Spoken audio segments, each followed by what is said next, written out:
Alright, so this is the tile set that, well, the sprite sheet that I use for the leaves and the trees. Now, these big ones, all these are like really big and like randomized versions of these smaller ones over here. Like every other like cluster of leaves that is in the sprite sheet is comprised of these small ones.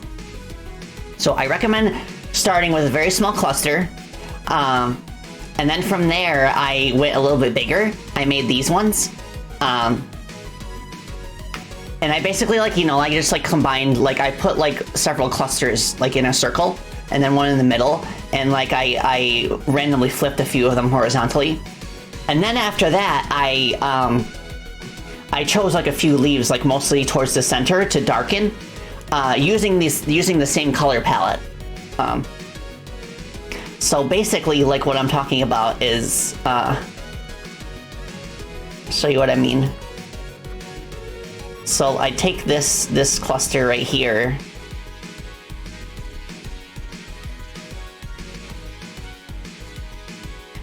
and then what I'll do is I'll take the darkest color in the palette, and then I'll replace the second darkest, and then I'll just go up like that. And then from there, like you see how it's just basically just a darker version of the normal leaf cluster? I put that in like the center, and then that gives it some nice definition, because in real life, tree leaves are thin enough that light passes through them. So you want to make the center darker, and then like the surrounding area lighter. So I kind of did that here. You can kind of see it there. Undo this, and then from here, I took this medium-sized cluster, and I did the exact same thing, but on a bigger scale. I duplicated the medium cluster in a circle, and I put a bunch in the middle.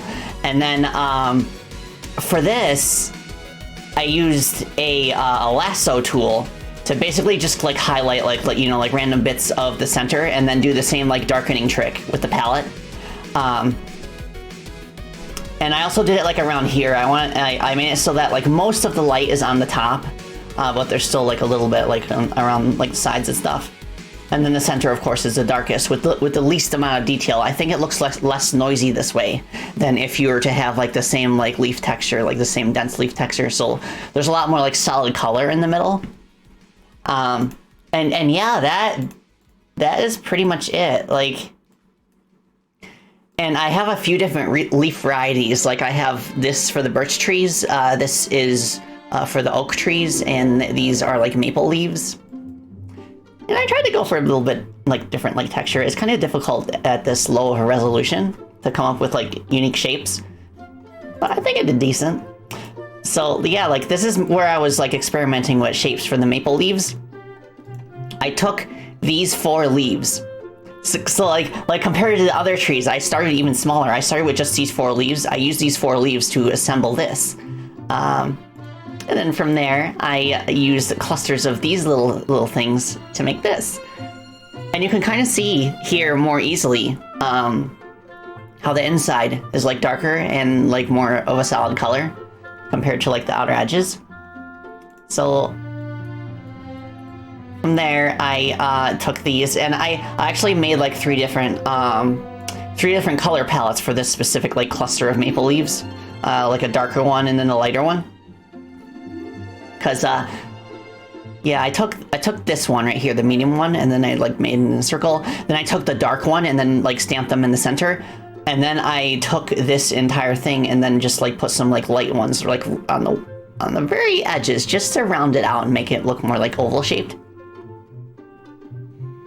So yeah.